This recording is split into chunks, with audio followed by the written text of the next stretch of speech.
Good morning, everyone. Thank you all for joining us today for the Los Angeles County Economic Development Corporation's quarterly economic briefing. It is wonderful to have you with us as always. My name is Dan Wei. I'm an economist with the LADC Institute for Applied Economics. Today, we are joined by LADC President and CEO Stephen Chum, the Senior Director of LADC's Institute for Applied Economics, Shannon Cedric, Senior Economics, Justin Adams, and JS Research Analyst, Matthew Skyberg. They will provide an overview of the national economic conditions and analysis on the latest employment data for the local economy and other economic development topics impacting Los Angeles County. At the end of the presentation, there will be a Q&A session. Over the presentation, you're welcome to submit your questions via the Q&A feature in the controls that are located on the bottom of your screen. We will address as many questions as time allows. We will also send you all the relevant materials for this webinar, including a link to the webinar recording and the presentation slides later this week. With that, I would now like to introduce the President and CEO of the Los Angeles County Economic Development Corporation, Stephen Chum.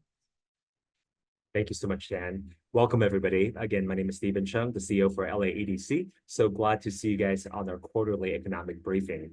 As many of you know, the quarterly economic briefing allows our IE, Institute for Applied Economics team, the ability to share some updated information and trends that's been happening around our economy so that you can make the decision as these information are coming to light. At the same time, we want to highlight a couple of things that's been happening with LADC so we can engage you further throughout the rest of the year. Just 2 weeks ago, we held our annual Economic Development Awards, the Eddie Awards. This is our 29th annual Eddie Awards, and it was a fantastic event on November 5th. We want to highlight that during that time, we created a couple of new categories of awards to really celebrate the champions and heroes of this entire region and really call to action in terms of what we can do as a region. At the Eddie Awards, which is our annual fundraising gala, we were able to honor Hilltop Coffee as a small business partner of the year, Capital Group as a corporation partner of the year, LA Room and Board as a workforce development partner of the year, and the San Pedro Bay Ports, which is the Port of Los Angeles and Port of Long Beach, as the international partners of the year. To close out the entire category, we also had a new award, the Strategic Engagement Partner of the Year, where it went to actually 7 economic development corporations around the Los Angeles region, which includes Antelope Valley Edge, Los Angeles County Department of Economic Opportunity, Long Beach Economic Partnership, San Gabriel Valley Economic Partnership, Santa Clarita Valley EDC, Valley Economic Alliance, and Vermont Slauson EDC. At the end of the night, when we gave this final award, we actually had all 7 partners come together with LADC to sign a memorandum of understanding so that we can work collaboratively together as a region so that we can get more resources for economic development activities throughout this entire region. As you guys will be hearing later on, there are a lot of things that are changing with our economy and with our nation. So it's important for us to work collectively together to build a coalition of one, an economy for all, so that we can all thrive together. The end of the night with the Eddie Awards also celebrated 2 most business-friendly city of the year. With a large city with a population of over 60,000, the award went to the city of Lancaster. And for the city that has a population under 60,000, it went to the city of Monterey Park. So congratulations to all our winners for the Eddie Awards. We want to make sure that you guys have it on your calendar. We're going to be bringing the Eddies back again next year on November 5th of 2025. But we also want to mark your calendar for next year as well as we're getting ready for the 2025 season with economic forecasts, our annual economic forecast on February 26th, 80 City Summit on March 19th, and Select LA Investment Summit on May 7th and 8th. So a lot of great activities with LADC. If you want to stay engaged and get all the up-to-date information, you can get that then. Now, let's get started with economic briefing. What we'll do is I'll introduce our presenters, and after that, leave about 10 minutes for Q&A. So please make sure that your questions are ready to go and put it in the chat area for the Q&A, and we'll address that later. I saw that earlier, Anne already asked a question, and Dan already addressed that quickly, which is we will post both the slide and also the recording on our website shortly after the presentation. So please stay tuned and get the information directly on their website. With that, I would like to introduce the Senior Director for the Institute for Applied Economics, Shannon Sedgwick. Shannon?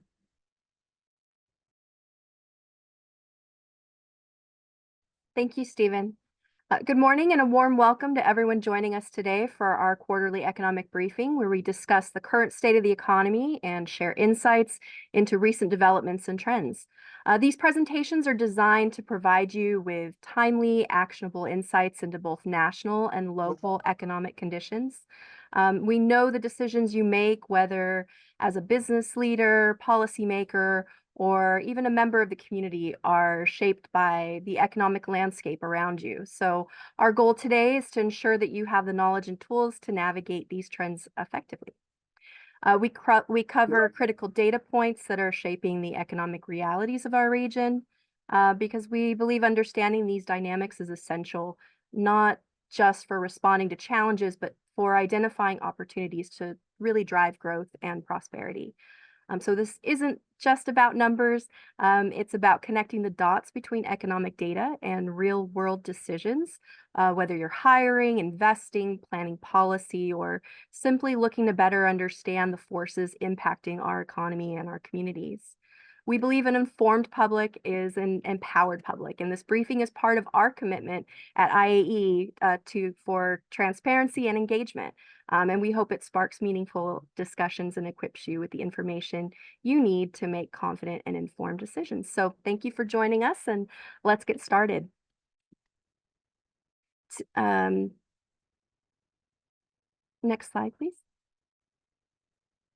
Today, our senior economist, Justin Adams, Matthew Skyberg, our senior GIS research analyst, and I are all joining you to go over our national economic conditions, the local employment situation, and key findings from two of our latest publicly released studies, Sports in the LA Basin and Pathways to Prosperity, the Latino Wealth Building Report.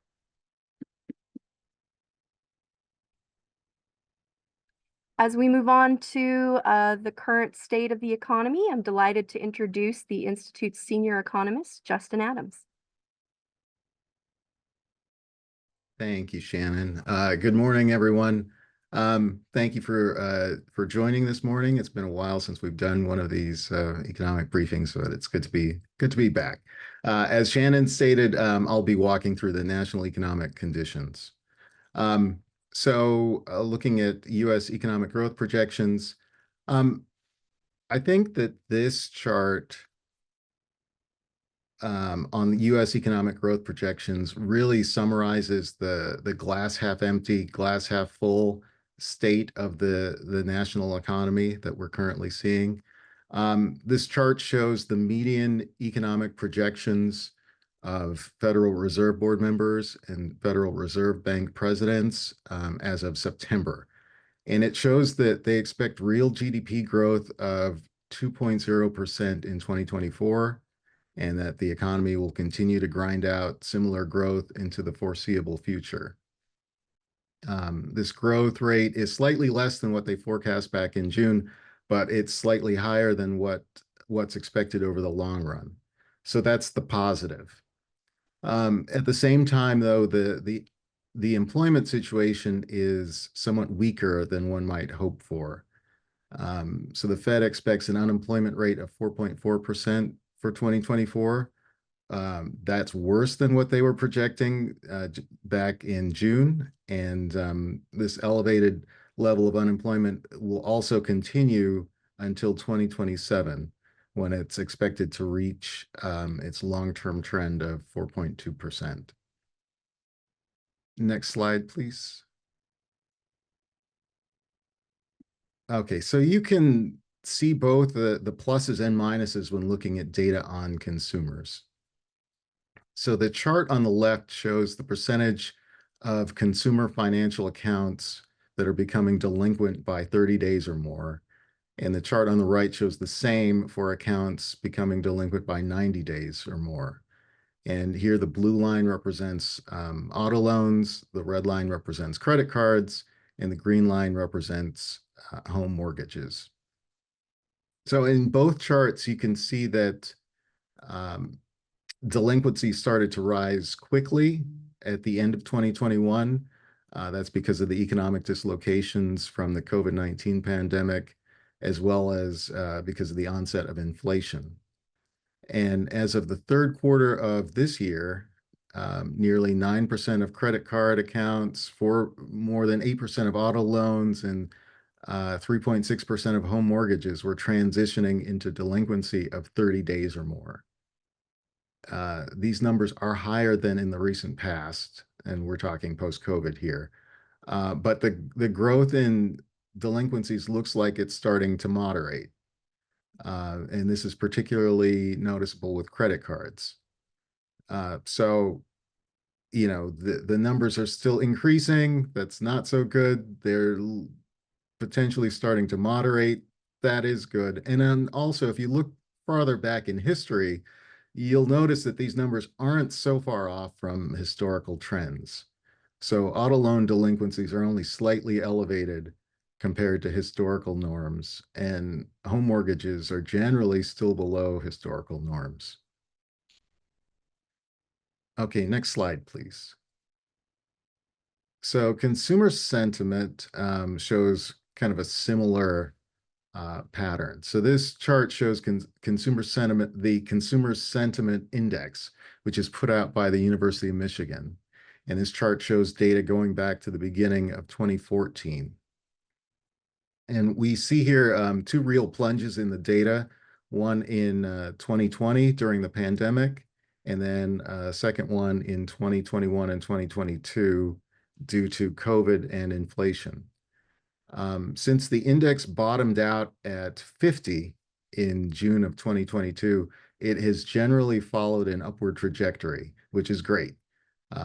So as of September, the index is now at 70.1, a level not seen since April of this year. At the same time, you'll notice that the trajectory has been pretty volatile, and that the volatility appears to be increasing. So between May and June of this year, for example, we've seen that the index dropped a full 10 points. Okay, next slide. So while the consumer side shows some pluses and minuses, business sentiment has been a bit more straightforward. So this chart shows the weekly close of the S&P 500 over the last 5 years. The S&P 500 has seen steep growth since November of 2022, but this growth really accelerated in the last year. It stagnated somewhat during the summer, which is pretty typical. Anytime you get close to an election and the uncertainty grows, you see pullbacks in business activity and investment. But it has picked up since. And last week, the S&P 500 crossed the 6,000 mark for the first time. Okay, next slide, please. So bringing us back to the Federal Reserve, probably the most interesting thing in Washington, D.C. outside of the election has been the Fed's decision to cut interest rates. So recall that the Fed started rapidly increasing the federal funds rate back in the middle of 2022 to put the brakes on the economy and snuff out substantial inflation. And the federal funds rate hit an effective rate of 5.33% back in August of 2023. And that's where it remained until September of this year. But in September, the Fed cut the federal funds rate by 50 basis points. And then in November, it cut it by another 25 basis points. So remember that the Fed has a dual mandate. On the one hand, it's charged to set monetary policy to keep inflation at check, to keep it at a reasonable level. The Fed's target rate is 2.0%. On the other hand, the Fed is charged with maintaining maximum employment. And as we saw earlier, employment isn't quite where the Fed wants it. So with the economy not overheating, the Fed feels like it can take its foot off the brake to try to improve the job situation and sort of kickstart things. But these rate cuts and potential cuts in the future also presume that inflation is in check. So is it? Next slide. Well, it's less clear. The Fed looks at the personal consumption expenditures price index as its preferred gauge of inflation. And inflation is projected to be 2.3% for this year, which is higher than the 2% target, but below projections from June. So that's the good news. But when you strip out food and energy costs, which tend to be highly volatile, and look at core inflation, the numbers look a bit different. So core inflation is expected to be 2.6% for the year, a slight improvement over June's numbers, but much higher than the target. And this has caused some people like Larry Summers, the former Treasury Secretary, to say that we're not quite out of the woods yet with inflation. Next slide. Additionally, Larry Summers notes that some of President-elect Trump's proposed economic policies are highly inflationary. So these include the proposed tariffs on Chinese goods, as well as severe immigration policies that would increase the cost of labor, and basically doing that by shrinking the labor pool. So how these policies play out and their impact on inflation is really one of the things that we will be watching over the next several months. And with that, I will hand it back to Shannon.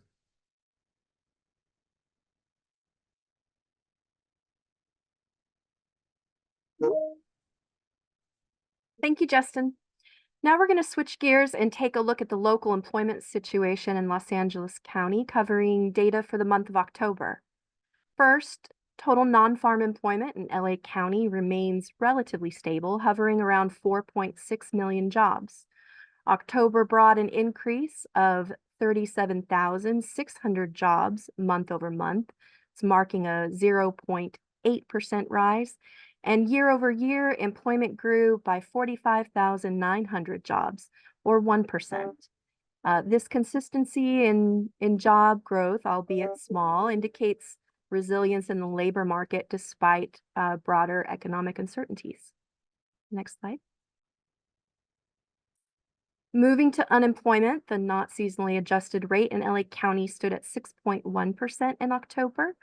While this reflects a 1.0 percentage point decrease from September, the month prior, it still is a 1.0 percentage point higher than the same period last year. So year to date, if we're looking at activity from January of this year through October, unemployment has averaged slightly higher compared to last year in 2023. So pointing to some challenges in absorbing new entrants into the workforce, and really emphasizing the importance of aligning skills with employer needs for job seekers. Next.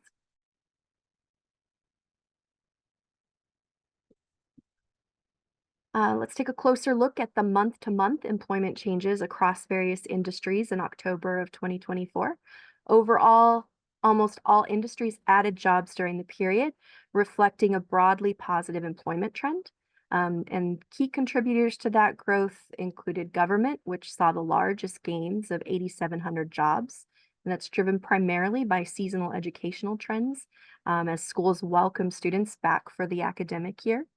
Private education services followed, adding 6,500 jobs for similar reasons. And other significant gains came from professional and business services. They added 5,900 jobs, and retail trade added 5,200 jobs, likely benefiting from some early holiday season hiring and sustained demand for services.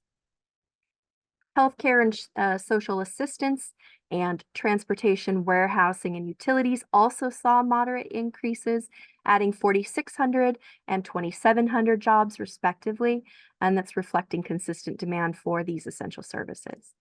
On the flip side, some sectors experienced declines, and that includes the motion picture and sound recording industries, which contracted by 1,900 jobs, signaling those challenges that are still tied to the the previous labor disputes and just overall changing market dynamics. And manufacturing lost 1,400 jobs, continuing a long-term trend of gradual decline due to automation and other structural pressures. Next slide. Shifting to year-over-year employment changes, we can see where growth or decline has occurred over the last year with the same seasonal factors. Healthcare and social assistance led the charge with job growth with an impressive addition of 31,000 jobs over October of last year. And this reflects the growing demand for medical services tied to our aging population and expanding access to healthcare. Food services and drinking places, along with retail trade and government, each posted gains exceeding 4,000 jobs. That's supported by recovering consumer activity and public sector hiring. However, we do see that certain industries face job loss, including professional and business services and manufacturing again. Both experienced declines, losing 8,100 and 6,400 jobs respectively. In manufacturing, the losses are tied to automation and declining demand in traditional production sectors, while the professional sector faces adjustments in remote work trends and restructuring, so those persist. The arts and entertainment and recreation sector dropped about 1,900 jobs, potentially reflecting shifts in discretionary spending amid broader economic pressures and uncertainty. And information industries also saw a decline of 1,900 jobs over the period. So the spread of growth and decline across sectors emphasizes the importance of strategic investments in industries that showed continued demand while addressing challenges in those undergoing some structural changes. Next slide. So we always see manufacturing shedding jobs, and we've seen that for a very long time. So it consistently shows job loss, but capital labor substitution is the root cause of that. So despite the long-term employment declines, this sector still accounts for about 8.4% of Los Angeles County's GDP, and that's due to increased efficiencies, innovation, and productivity gains. So ongoing job losses within the sector, they're split almost evenly between durable and non-durable goods. So that highlights the impacts of automation and other structural shifts occur across both types of manufacturing there. However, we do see that opportunities do remain in some areas like aerospace and food manufacturing, which have shown stability and even a little bit of job growth. And these changes in employment presented here, they're looking at year-to-date changes. So that means from January to October of this year in comparison to January and October of 2023. Next slide. Job postings data represents real-time employer demand and can be an indicator of what may occur in the labor market. So we always like to take a look at what's happening in that space. Monthly job postings in LA County reached over 79,000 in October of 2024, and it was up by 3.7% from October of the prior year in 2023.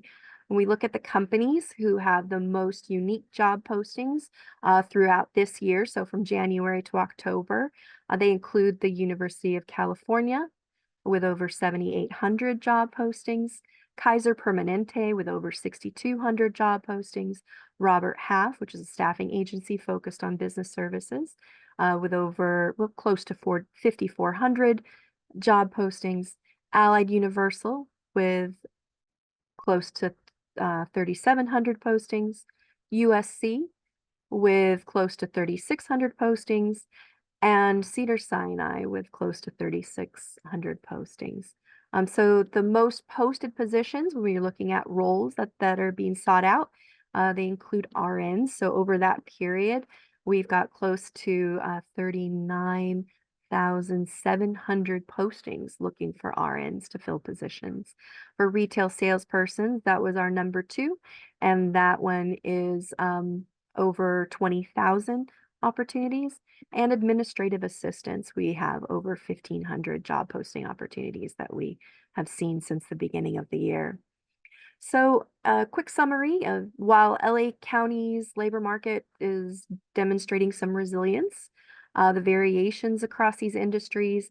And what we're seeing with the creeping unemployment rate suggests that you may want to consider targeted efforts to ensure equitable job opportunities and to really support some of these sectors that are facing structural challenges that are related to lingering effects of the pandemic or just changes within the industries themselves in terms of what's happening in the market or some of their funding mechanisms. We really hope that this overview of our local economy sets the stage for further discussion about the drivers that are impacting our economy here in Los Angeles. Next slide. So next, I'm going to turn it over to Matthew Skyberg, our Senior GIS Research Analyst, to share some key findings from our Sports in the Los Angeles Basin 2024 Economic Impact Study, which we just released in October. All right. Thank you, Shannon. Good morning, everyone. My name is Matthew Skyberg, and as Shannon said, I'm the Senior GIS Research Analyst with the Institute for Applied Economics at LA EDC. So today I'll be sharing some of the key insights from the 2024 Economic Impact Study that we prepared on sports in the Los Angeles Basin. We prepared this for LA Sports Council, and it was just released last month. So the Los Angeles Basin is encompassed by LA and Orange counties, and it's one of the largest sports markets in the United States. With professional teams, collegiate teams, and upcoming international events, the region plays a critical role in the global sports landscape. Next slide, please. So the sports industry contributed $11.7 billion to the economy in 2023. They supported nearly 84,000 jobs and generated $704.8 million in state and local taxes. So this is a growth of $2.8 billion in economic output and 450 more jobs from 2022. And this highlights the industry's significant economic role in the region. Next slide, please. So in 2023, professional sports were the driving force behind the sports industry's growth, accounted for 85% of total revenues and contributed $9.9 billion to the regional economy. Professional sports also added over 1,700 jobs and reinforcing their economic dominance. Collegiate sports, while smaller in scale, still generated $1.8 billion and supported nearly 13,000 jobs, showcasing their role in the region's economic fabric. And attendance grew by 4.3% across professional sports, especially driven by strong fan support for the soccer teams like LAFC, LA Galaxy, and Angel City FC. And additionally, major events such as the Rose Bowl game and the CONCACAF Gold Cup final, which drew nearly 73,000 fans to SoFi Stadium, and was the first international tournament hosted by SoFi. So looking ahead, infrastructure projects and marquee events like FIFA World Cup and the Olympic Games are poised to further enhance the region's economic contributions from sports. Next slide. So the professional teams, Los Angeles home to 12 major professional teams across all major leagues, which generated $9.9 billion in economic activity while supporting nearly 71,000 jobs. These teams include the Chargers and Rams in the NFL, the Angels and Dodgers in the MLB. How about those Dodgers? The Clippers and Lakers in the NBA, Sparks in the WNBA, the Kings and the Ducks in the NHL, LAFC, LA Galaxy in the MLS, and Angel City Football Club in the NWSL. Next slide, please. So we can see that the attendance at professional sports events, which increased by 4.3%, was very strong across all professional teams. The Dodgers continued to lead the league, which they've done since 2013. The Rams averaged more than the official capacity of SoFi Stadium, and the Chargers weren't far behind, nearly at capacity. The Lakers and Clippers were also nearly at capacity, and with the Clippers moving into the new Intuit Dome, this trend should just continue. And as I mentioned, soccer's growing popularity was also present with the LAFC and Galaxy and Angel City FC drawing average crowds of 19,750 to 24,100. Next slide, please. So professional sports generated 9.9 billion in economic output, over 70,000 jobs. And this includes both direct employment within teams and the venues and indirect impact across related industries. Next slide. There's also 2.15 billion in total tax generation from professional sports. 596.1 million of this was in state and local taxes, or 28% of the total tax generated. Next slide. And the impact of professional sports extends beyond the arts, entertainment, and recreation industry. So as we can see, accommodation and food services had nearly 3,500 associated jobs, and retail trade also had nearly 3,000 associated jobs. Next slide. So professional sports directly generated 3.8 billion in revenue and support a total economic output of nearly 10 billion, creating both jobs within and beyond the sports industry. Next slide. So as we look at collegiate sports are a significant part of the region's sports economy. They're driven by programs like USC and UCLA, which are transitioning to the Big Ten Conference starting this year, which will enhance their economic impact. The Big Ten Media Rights Agreement will distribute $80 to $100 million annually to each school with their new additions. And other Division I institutions include UC Irvine, Cal State Long Beach, Cal State Northridge, Cal State Fullerton, Loyola Marymount, and Pepperdine University. Next slide. So collegiate sports in generating 1.8 billion of economic output in 2023, with USC and UCLA leading the region. These two schools combined to surpass 350 million in economic output, far outpacing the other institutions. But and the region is home to 56 collegiate programs overall, and they supported over 17,500 student athletes in 2023. USC and UCLA led in participation of the Division I institutions, but schools like Mount San Antonio, Chapman University, and Pomona-Pitzer also had high levels of participation, reflecting their extensive athletic offerings. Next slide. So collegiate sports generated 1.8 billion in total economic output with nearly 13,000 jobs supported. And this includes both direct employment with the sports teams and their venues, and also indirect impacts across the related industries. Next slide, please.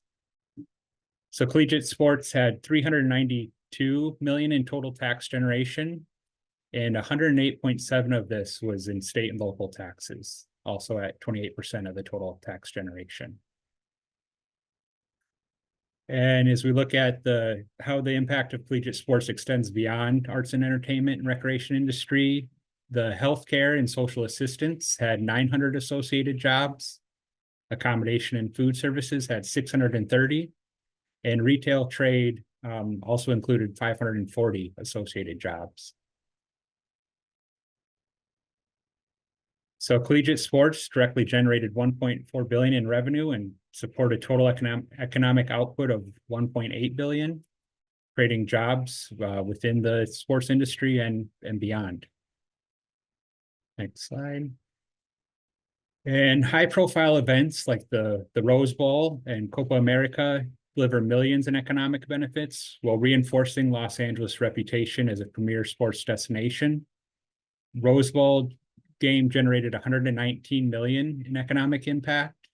The CONCACAF Gold Cup final drew nearly 73,000 fans to SoFi Stadium. Also, major motorsports events like the Long Beach Grand Prix, which will be celebrating its 50th anniversary in 2025, were economic drivers. And events like NFL training camps, which we've had abundance of this last year, attract fans and media attention, and increase the local spending on accommodations, dining, and retail. Next slide. So with the investment in sports, we're seeing infrastructure improvements like the recently opened Intuit Dome and the upcoming Inglewood Transit Connector, which will further enhance the region's ability to host international events and drive long-term economic growth. Next slide. And Los Angeles is not just a sports capital, but it's also a media powerhouse. So it amplifies its influence globally through content creation and athlete representation. Media giants like NFL Network is headquartered in Inglewood, and the Tennis Channel, which is headquartered in Santa Monica, as well as production companies like 199 Productions and Boardwalk Pictures, produce high-profile content that amplifies the region's sports influence worldwide. And there's also agencies like Athletes First and Empire Athletes, which represent top-tier athletes, which further solidifies Los Angeles as a key player in the global sports business ecosystem. So future opportunities coming up, the next decade offers immense opportunities with marquee events like FIFA World Cup and the Olympics, alongside with emerging sports that are gaining traction. Emerging sports are playing a pivotal role in shaping the future of Los Angeles sports economy. Major League Pickleball has introduced LA Mad Drops, which is a team that's gaining popularity. And events like the Professional Pickleball Association Tour Finals, which are in San Clemente, have contributed to pickleball's growing fan base, spurring tourism and additional economic activity. Similarly, the Big Three 3-on-3 basketball league, which was founded by Ice Cube in 2017 and is based in Los Angeles, continues to gain momentum, and they have plans to transition to a city-based league model by 2025. And the Los Angeles franchise was recently acquired for $10 million. So that's showing strong investor interest and the league's growing influence. Other emerging sports include Padel, which is represented by the Los Angeles Beat in the Pro Padel League, which was just founded in 2022. And professional in track and field is also launching the Grand Slam track series, which will begin in 2025. And those are expected to bring fresh economic opportunities to the region. So in conclusion, sports are economic driver and a cultural centerpiece for Los Angeles. And the continued investment will ensure the region remains at the forefront of global sports industry.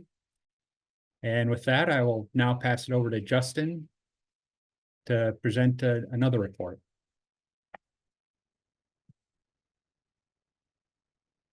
And I am back for an encore.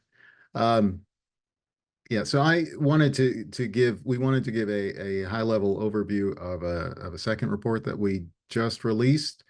It's called Pathways to Prosperity, the Latino Wealth Building Report. So the report was commissioned by GPSN, which is a nonprofit that's focused on improving public education in the Los Angeles area. And this study focuses on closing the Latino wealth gap in Los Angeles County. And it also explores how the region's nonprofits could help to close this gap, potentially with the support of a newly created Latino Prosperity Fund. Next slide, please. So what is the Latino wealth gap? Well, there are a number of ways that one can measure it, but typically the Latino wealth gap is defined as the difference in net worth between Hispanic households of any race and non-Hispanic white households. So here net worth measures a household's assets minus its liabilities. And in looking at US Census Bureau data, the size of the Latino wealth gap is pretty significant. In 2022, the median net worth of Hispanic households in the US totaled just over $59,000. By comparison, the median net worth of non-Hispanic white households totaled $256,000. So a difference of nearly $200,000. In other words, non-Hispanic white households had roughly 4.3 times the net wealth of Hispanic households. And to tie back to an earlier theme, this is also a glass half empty, glass half full statistic. So if you look at historical data from the Federal Reserve, back in 1989, white households had about 14 times the net worth of Latino households. So there has been a lot of progress made in bringing it down to a factor of only about 4. But at the same time, if you look at it, the gap in today's dollars, the gap actually increased between 1989 and now, going from a gap of roughly $155,000 to more than $220,000. And again, those are Federal Reserve numbers, which are slightly different than what the census shows. Next slide, please. So why does the Latino wealth gap matter? Well, quite simply, it means that Latino households are hampered in building intergenerational wealth. So they have less money for necessities like food and healthcare. They have fewer resources to deal with emergencies, and also greater difficulties in saving for college and housing down payments. And these latter investments are precisely those investments that can help materially improve one's economic condition. Also, in LA County, the situation is a bit worse. And that's because the wealth gap means that Latino households are especially challenged by the region's high cost of living. So what does all this mean for LA County? Well, since Latinos make up nearly 49% of LA County's residents, it means there are implications for the regional economy. If this many households, are experiencing financial vulnerabilities, then it really means that the county's economic prosperity is potentially at risk. Next slide, please. So in the report, we analyzed household survey data on asset ownership, and we looked at data primarily from the U.S. Federal Reserve and the U.S. Census Bureau. And we were interested in learning about asset ownership. So namely, who owns what and how much, broken down by race and ethnicity. But we were also interested in the types of assets owned. So what types of savings and investments, what types of retirement accounts, business equity, and real estate assets. And the goal was to understand what the real drivers of the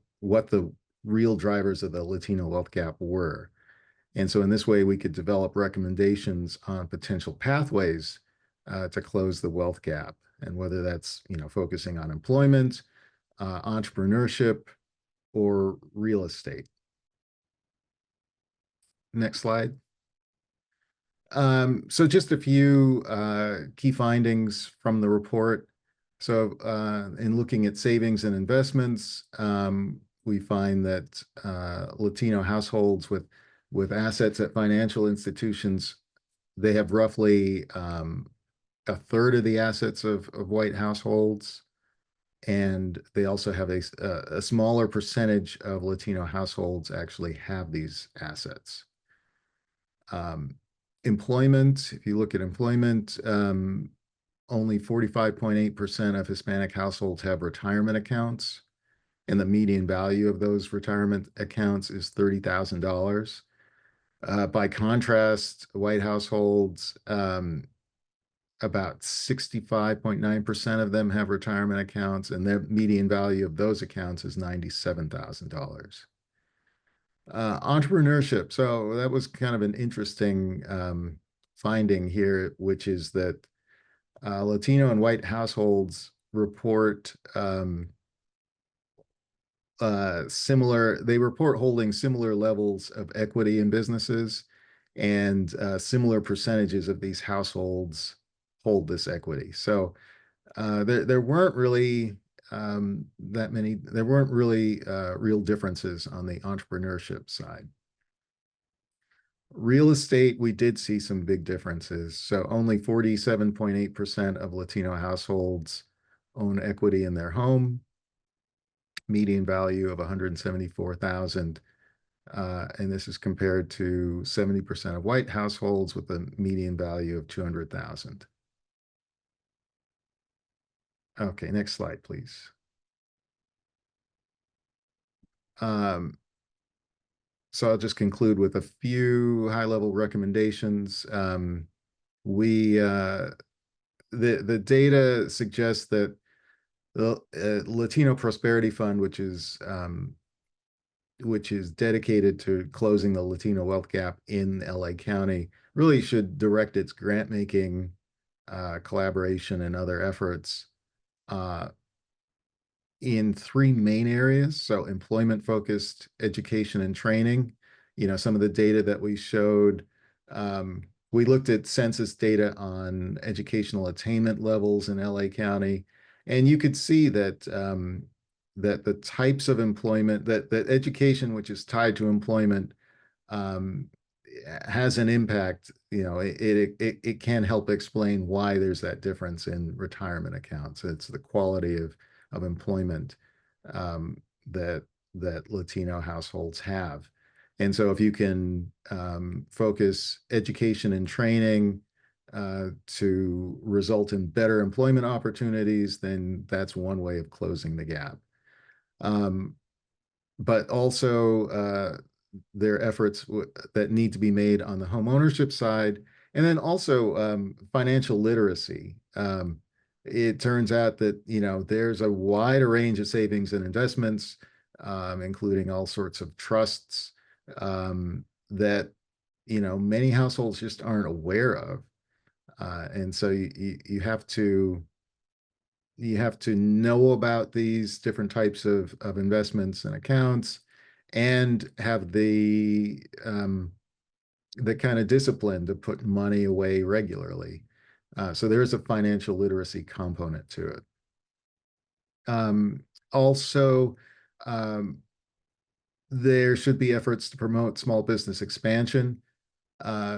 There isn't necessarily a case to be made that we need more business ownership from Latino households, but if you can increase small businesses' ability to hire, then you can help with some of the employment issues that we discussed earlier.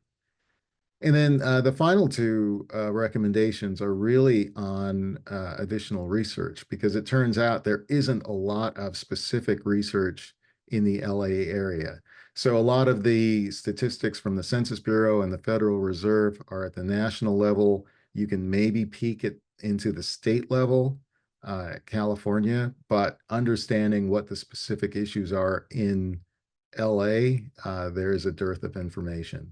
And then there's also a dearth of information with respect to, what community-based organizations actually exist in the region, as well as their capabilities, and then where there might be gaps that need to be filled. And with that, I will introduce Matt. I'll be actually jumping back in here for the Q&A Okay. section. Thank you, Justin. Thank you, Matt. Then I will bring it back to Stephen. Thank you, Shannon. Thank you, Dan. So as you saw, our Institute for Applied Economics team has done a number of different amazing research, including macroeconomic research, sector analysis, as well as demographic research. Want to take this time now to open up to Q&A for the next 10 minutes or so. We see a number of different questions already popping up, so I will start facilitating some of them. The first one comes from Edgar. Edgar, good to hear from you. It's been a while. Hope you're well. What is driving the big spike in employment in January 2025? I think what he meant is on slide 15, 2020. Team can jump at any point, but that slide, because the period is so short, it's actually not January, it's actually March and on, is COVID-19, what drove the spike.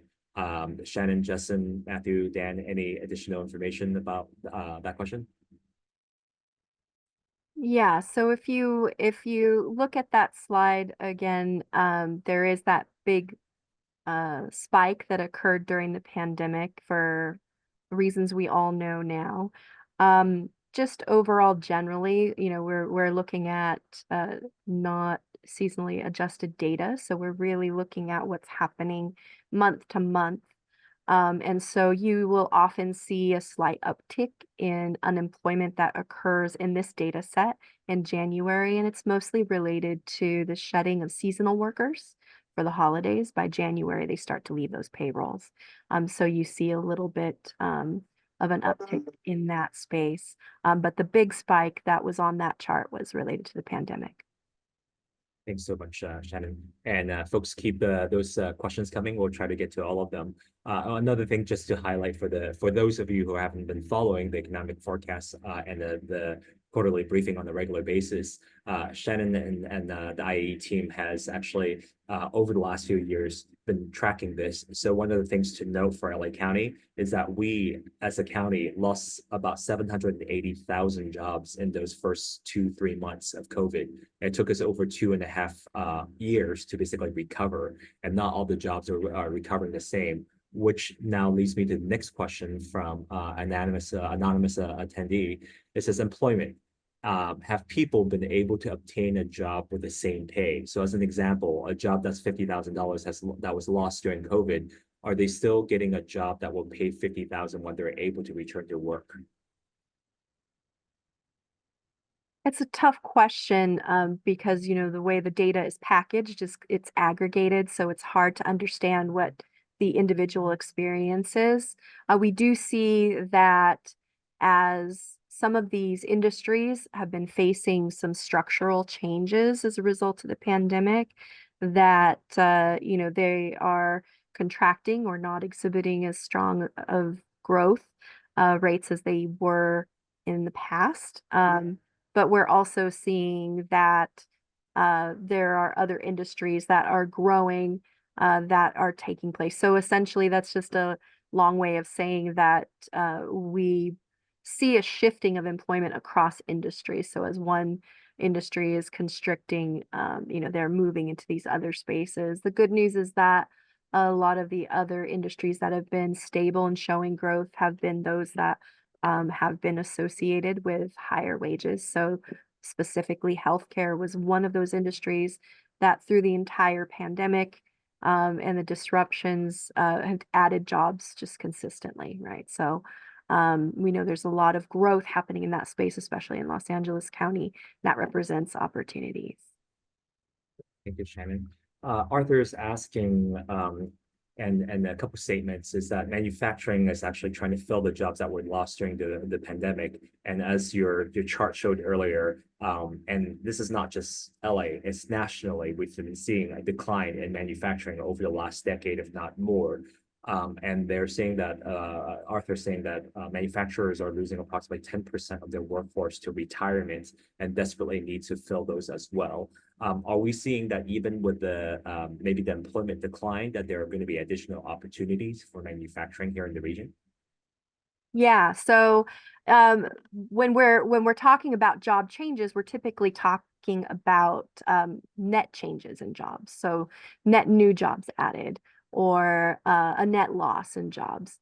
But there's another thing called job churn. And so that's related to attrition, that's related to people who are promoting out of positions, moving into other industries, or leaving the workforce for a variety of reasons. And those create additional opportunities.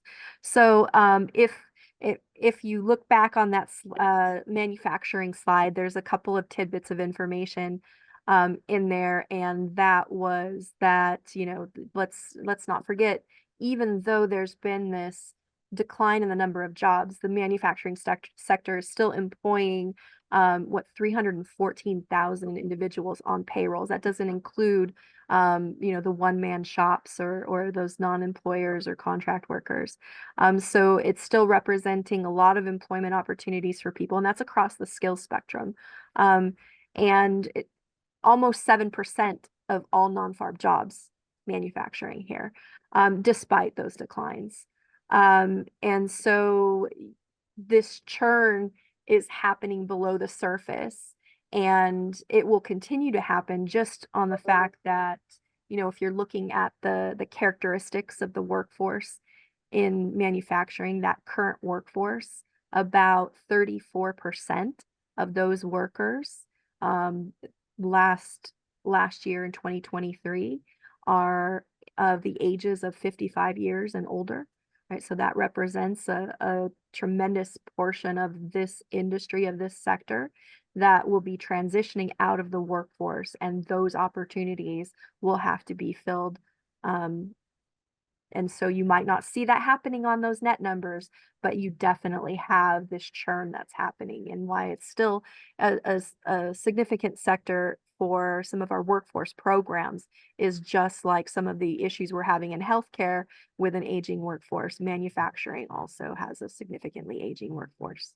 Yeah, Shannon, because we have about 4 minutes left and there's 12 questions, so we're gonna speed it up a little bit and maybe do some lightning answers if we're here. Another question about manufacturing is that what amount of manufacturing job losses are due to companies moving out of Los Angeles County or California? I think the larger portion of what's happening in that sector is related to what's happening in terms of that capital and labor substitution effect.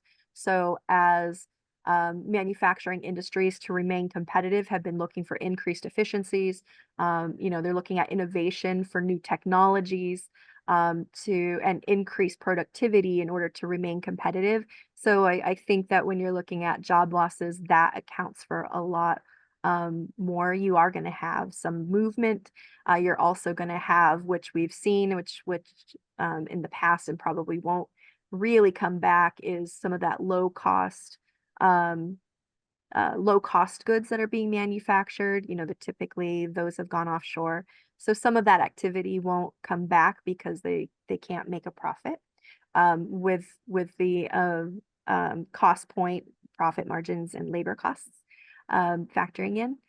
So you have some of that, but what we're seeing over the decades is more related to those gains that are happening through capital investment and how it offsets labor.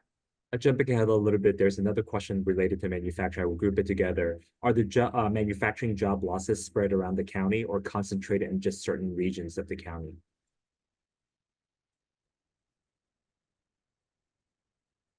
That is a good question. So I'll just say that in as much as certain types of manufacturing are concentrated across certain areas, that's where you're going to see that happen. So in areas, the opposite is true too. So if you're thinking about where aerospace is mostly concentrated, it's up in the northern part of the county. And so that's been showing stability. So they're reaping the benefits of having a more stable industry that's expanding at the moment.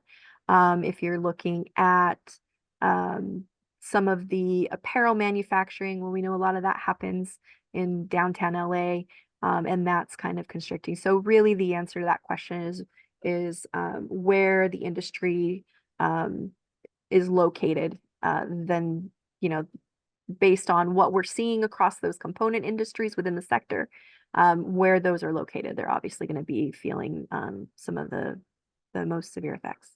I love the engagement, but we still have 11 questions that we can't get to because we're running out of time. We want to be respectful of everybody's time. Thank you so much for joining us. What we highly encourage is that you continue to engage with LADC, attend our events, come ask us these questions in person.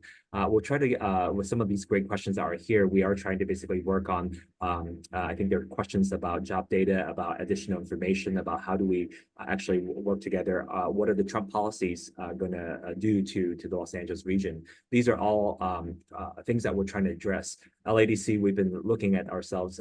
We don't want to be a think tank. We want to be a do tank. What do we do with information that's going to be presented by this great team? So combined together with our 5-pillar economic development approach of research, industry cluster development, workforce development, international trade, and business assistance, we're going to be doing a lot more to make sure we're able to address some of these major concerns that you've identified. Again, thank you so much for joining us. Dan, if you could skip to the last slide. Want to make sure that you guys are saving the date for the upcoming 2025 annual economic forecast event. on February 26th. So please come to our website and make sure that you register for it. We will be opening a registration hopefully in the next month or so. And then also mark your calendar for the next quarterly economic briefing on March 9th. Additionally, there are going to be many other events, including Select LA, which is our international event, 88 cities, and also the Eddie Awards coming up next year. So mark your calendar so you can engage with us. Thank you so much for joining us. And thank you to Shannon, Justin, Matthew, and Dan for helping us with this entire seminar. Really appreciate it. And hopefully we'll see you again soon. Have a great week.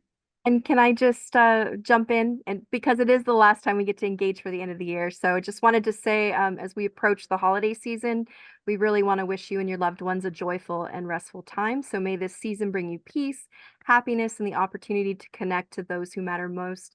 And we look forward to seeing you again in the new year. So take care and happy holidays.